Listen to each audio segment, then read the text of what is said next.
توخى الوحي عنوانا وشاد من نوره في القلب إيمانا وغذ في السير يبغي العلم ملتمسا أصوله فحباه الله رضوانا علم الشريعة تاج عز لابسه يشدو به ألقا سعدا وجلانا.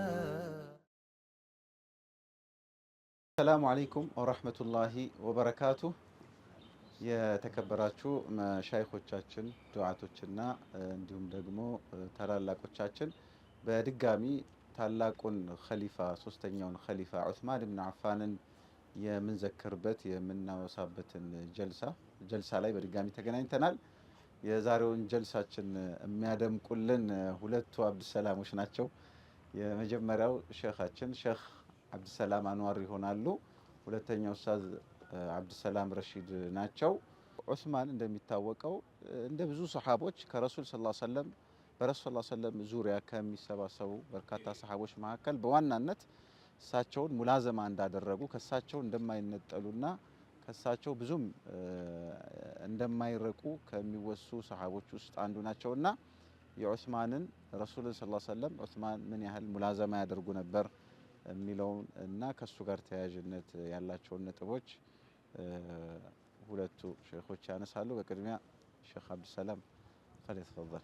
ብስሚላሂ ረህማኒ ረሂም አልሐምዱሊላሂ ረቢል ዓለሚን ወሰለላሁ ወሰለም ወባረከ ዐላ ነቢይና ሙሐመድን ወዐላ አሊሂ ወሰህቢሂ አጅመዒን። አማ ባዕድ ዑስማን ኢብኑ አፋን ረዲየላሁ ተዓላ አንሁ ዙኑረይን የሚባሉ እንግዲህ የሁለቱ ብርሃን ባለቤት የተባሉት ከነቢዩ ዓለይሂ ሰላቱ ወሰላም የነበራቸው ቁርኝት ትስስር ብዙ የሚያገናኘው ነገር አለ።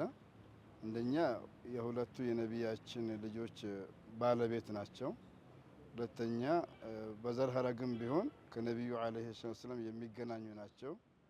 ሶስተኛ ደግሞ ከሁሉም በላይ እስልምናው አስተሳስሯቸው ዑስማን ኢብኑ አፋን ረዲየላሁ ተዓላ አንሁ ከነቢዩ ዓለይሂ ሰላቱ ወሰላም ሁሌ ጠዋት ማታ አይለዩም ነበረ። ሁሉ ጊዜ ከነቢያችን ጋር ሙላዘማ ያደርጉ ነበር። ከነዚህ መገለጫዎች አንዱ ራሳቸው እንደተናገሩት እኔ የመጀመሪያ ለአላህና ለመልእክተኛው ጥሪ አቤት ካሉ ሰዎች ነኝ ብለው ተናግረዋል። ሁለቱንም ሂጅራዎችን ሂጃለሁ። እንደዚሁም ደግሞ ካመንኩባቸው በኋላ ነቢዩን ዓለይሂ ሰላቱ ወሰላም አንድም ቀን ትእዛዛቸውን አልጣስኩም፣ አላመስኩኝም። እንደዚሁም ደግሞ ወማ ገሽሽቱሁ አላታለልኳቸውም፣ አልተለየኋቸውም፣ አብሬያቸው ነበርኩኝ ብለው ዑስማን ረዲየላሁ ተዓላ አንሁ ስለ ራሳቸው ህይወት ያው ሰበብ አለው ተናግረዋል።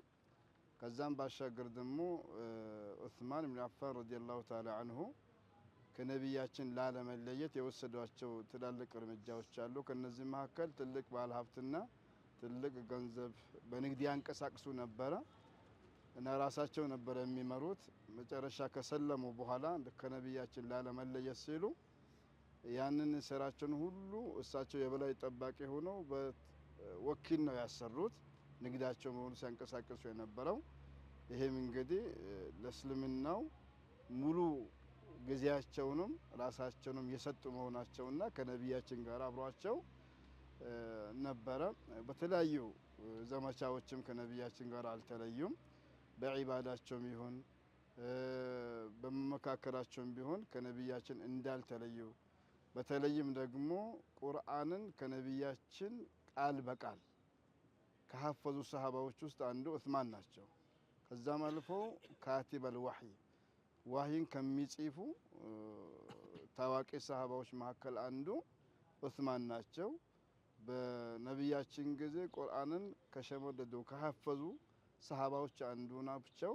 እንደውም ቁርአኑን ከሐፈዙ በኋላ ሙሉውን ለነቢያችን አሰምተዋል የሚልም አለ እና ከዛም በተጨማሪ ቁርአንን ከመሐፈዛቸውም ከመጻፋቸውም በተግባር ከማዋላቸውም ሀዲሳቸውም የዛን ያህል የነቢያችን ሐዲስ ሲከታተሉ ነበረ፣ ያሐፍዙ ነበረ። ለዚህም ዋቢ የሚሆነው ሐዲሱ ሑምራን መውላ ዑስማን ስለ ውዱእ እንደው አሚረል ሙእሚኒን በነበሩበት ጊዜ ህዝብ ሰብስበው የነቢያችን የውዱእ አደራረግን አሳይተዋል። ከጨረሱ በኋላ ደግሞ መን ተወዳ ምስለ ውዱእ ሃዛ ثم صلى ركعتين ولم يحدث فيما نفسه ይህን ውዱእ አሟልቶ ያደረገ ሰው ከዛም እንግዲህ 2 ረካ ከሰገደ ጀነት አለው የሚለውን ሐዲስም ከዑስማን ብን አፋን ሌላም ስለ ቁርአንም ያስተላለፈው ሐዲሶች ሰፊዎች አሉ። እነዚህ ሁሉ ዑስማን ብን አፋን ከነቢያችን ጋራ እንዳልተለዩና ተሳስረው እንደቆዩ የሚያሳይ ነው።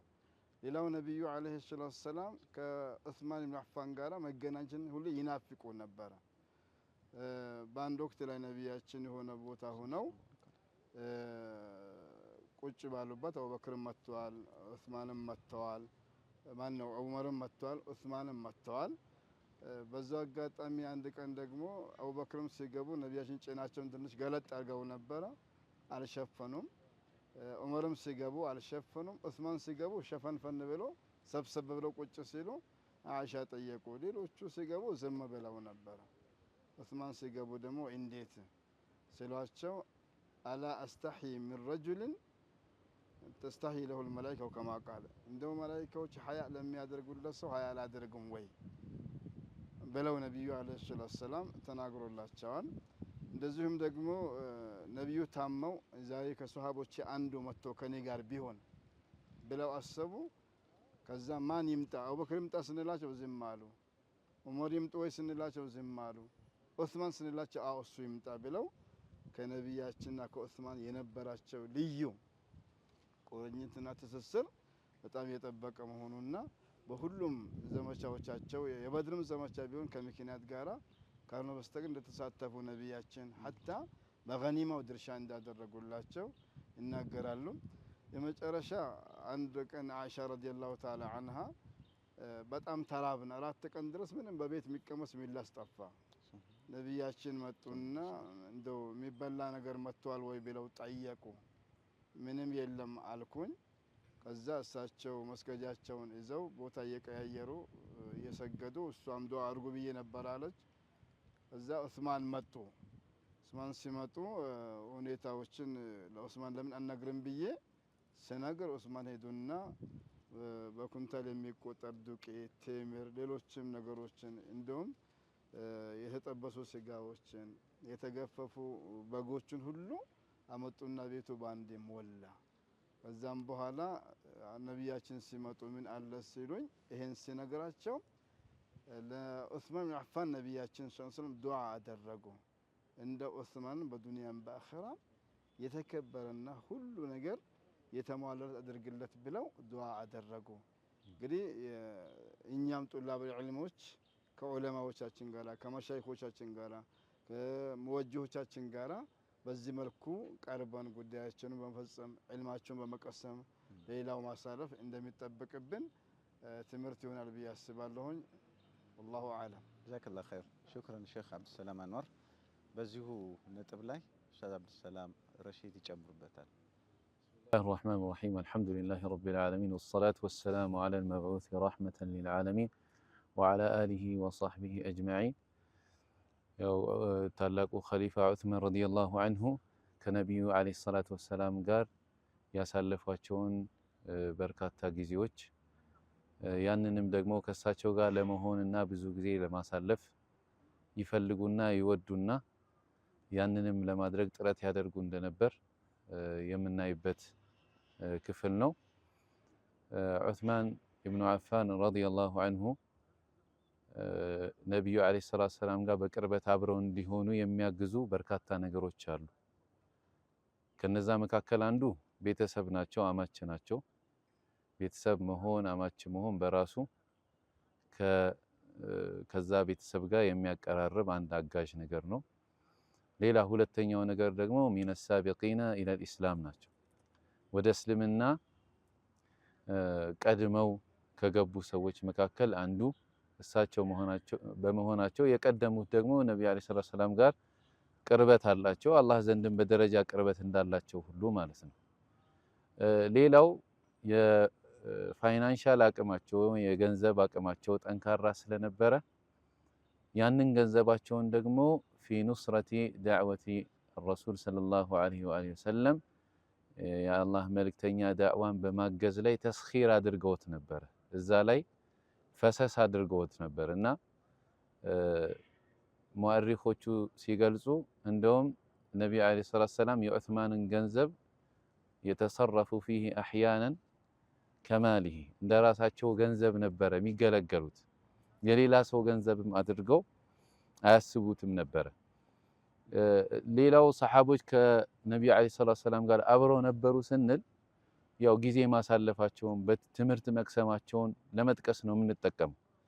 የእሳቸው ግን አብሮነት በችግር ጊዜ ከጎን በመቆም ቤተሰቦቻቸውን እንደ ቤተሰብ አድርገው ተፈቁድ በማድረግ ሁል ጊዜ በመከታተልና ክፍተት ሲኖር በመሙላት የሚገርም ስብዕና ነበራቸው። ቅድም የተጠቀሰው ታሪክ ላይ ረጅም ጊዜ ምግብ አጥተው አማራጭ 4 ቀን ያህል ሳይበሉ ቆይተው ነቢዩ ዐለይሂ ሰላቱ ወሰላም ያንን ከየት እንደሚያመጡ ለቤተሰቦቻቸው ምግብ ግራ ገብቷቸው በጣም በሰላት ተጠምደው በዱዓ ተጠምደው ባለበት ሰዓት ዑስማን ድንገት ነው ተፈቁድ ለማድረግ የመጡት እንደተለመደው ማለት ነው። ሌላም ጊዜ ያመጡ ነበረ። ከዛ ቀድሞ ስጋ አምጥተው ቤት ለአይሻ ሰጥተው ረዲየላሁ ዐንሃ ከየት ነው የመጣው ይሄ ስጋ ብለው ነብዩ ሰለላሁ ዐለይሂ ወሰለም ሲጠይቁ ዑስማን ነው ያመጣው ብላ ነገረቻቸውና እጃቸውን አንስተው ዱዓ ሲያደርጉለት ተመለከትኩኝ ይላሉ አይሻ። እና በሌላም ጊዜ ደግሞ ከሩቅያ ባለቤታቸው በነበሩበት ጊዜ አንድ ቀን አቡ ሁረይራ ረዲየላሁ ዐንሁ ሩቅያ ጋር ገባሁኝ ይላሉ። ከዛ በእጃቸው ማበጠሪያ ነገር ይዘዋል። እዛ ምንድነው ሲሏት አሁን ነው የአላህ መልእክተኛ የወጡት ጸጉራቸውን እያበጠርኩኝ ነበረ። ከዛ በኋላ ጠየቁኝ ሳበጥራቸው የልጃቸው ቤት ነው የመጡት። የልጃቸውን ሁኔታ ትዳሯ ተመችቷታል አልተመቻትም የሚለውን ይጠይቃሉ ይከታተላሉና ከይፈ ተጂዲና አባ አብድላህ ያኒ ዑስማንን እንዴት አገኘሽው እንዴት ነው ኑሯችሁ ብለው ይጠይቃሉ። ከኸይር ሪጃል በጣም መልካም የሆነ ደግ ከሚባሉ እንደሚባል ወንድና ሰው ሆኖ ነው ያገኘሁት። አክሪሚ አደራ አክብሪው ተንከባከቢው ኢነሁ አሽበሁ ናስ ኹሉቂ ከሰዎች የኔን ስነ ምግባርና ባህሪን የሚመስል ሰው ነው ብለው አደራ ጭምር ነገሩ ማለት ነው። እና ዑስማን ረዲየላሁ ዐንሁ በጣም ሀይ የነበሩ ሀያ ያደርጉ ነበር ከነቢዩ ዐለይሂ ሰላቱ ወሰላም ጋር በዚህ ጠንካራ ግንኙነት ቤተሰባዊ ግንኙነት ቢኖራቸው በጣም ያከብሯቸውና ያፍሯቸው ስለነበሩ ያንን ስሜታቸውም ነቢዩ ዐለይሂ ሰላቱ ወሰላም ያከብሩላቸው ነበር። ቅድም እንደተጠቀሰው በሁኔታ እንኳን ዑስማን ለመቅረብ እንዲያስቸግራቸው የሚያደርግን ሁኔታ ያስወግዱ ነበር። ነብዩ አለይሂ ሰላም ልብሳቸውን ከፈት አድርገው ሌላ ሰው ቀለል የሚላቸው ከሆነ ዑስማን እንዳይከብደው ይሸፍኑ ነበር። እና አይሻ ረዲየላሁ ዐንሃ በአንድ ወቅት ምን አሏት? ለው አዚንቱ ለሁ አላ ቲልከል ሐል በዚህ ሁኔታ ሳልሸፍን ግባ ብዬ በፈቅድለት ኖሮ ኸሺቱ አላ ዩፍዲየ ኢለየ ሓጀተሁ ወደ እኔ ሓጃውን መንገር እንዳያፍር ሰጋሁኝ ብለው በዚህ ልክ ስሜት የሚጠነቀቁለት ነበረ። ጉዞም ሲጓዙ የተለያየ ቦታ ሲሄዱ ዑስማን አብሯቸው ካልሆነ እሳቸውን ተክቶ መዲና ላይ እንዲያስተዳድርና የሰውን ሁኔታ እንዲከታተል ከአንድም 2 ጊዜ አድርገውታል። ቤታቸው ደግሞ ያንን ምግብ ለ4 ቀን ተቸግረው በጣም በተሰቃዩበት ጊዜ ብዙ ኩንታል ምግቦችን አምጥቶ 300 ዲርሃም ገንዘብ ሰጥቶ ከዛ በኋላ ይሄ እስኪበስል እንደውም ቆይባቸዋል ብለው ሄዱና የተጠበሰ ስጋ የተጋገረ ዳቦ ይዘው አምጥተው ከሰጡ በኋላ ወላሂ ዱንያን አላህ ያጥፋታል እናንተ እንዲህ ተቸግራችሁ እኛ ገንዘብ እያለን መድረስ አለመቻላችን በጣም የሚያሳዝን ነገር ነው። ወላሂ እንድትነግሪኝ ሁለተኛ ብለው አደራ ብለው ሄዱና መጨረሻ ላይ ነብዩ አለይሂ ሰላቱ ወሰላም ምን ብለው ዱዓ አረጉለት? አላሁመ ኢኒ ቀድ ረዲቱ ዐን ዑስማን ፈርዳ ዐንሁ አላህ ሆይ እኔ ዑስማንን ወድጃለሁ የሰራውን ነገር አንተም ውደድለት ብለው 3 ጊዜ ዱዓ አደረጉለት የሚለውን እናያለን ማለት ነው። ጀዛኩሙላሁ ኸይረን ወሹክራን። ሹክራን ኡስታዝ አብዱሰላም እንዲሁም ኡስታዝ ሼኽ አብዱሰላም አንዋርንም እናመሰግናለን። ዑስማን ረዲየላሁ ዐንሁ ምን ያህል ለረሱል ሰለላሁ ዐለይሂ ወሰለም ቅርብ ሰው እንደነበሩ የተረዳንበት ጀልሳ ነው። ለረሱል ሰለላሁ ዐለይሂ ወሰለም ቅርብ መሆን ማለት ደግሞ ምን አይነት ትሩፋቶችን ይዞ እንደሚመጣ ያው ከሁላችንም የተሰወረ አይደለም።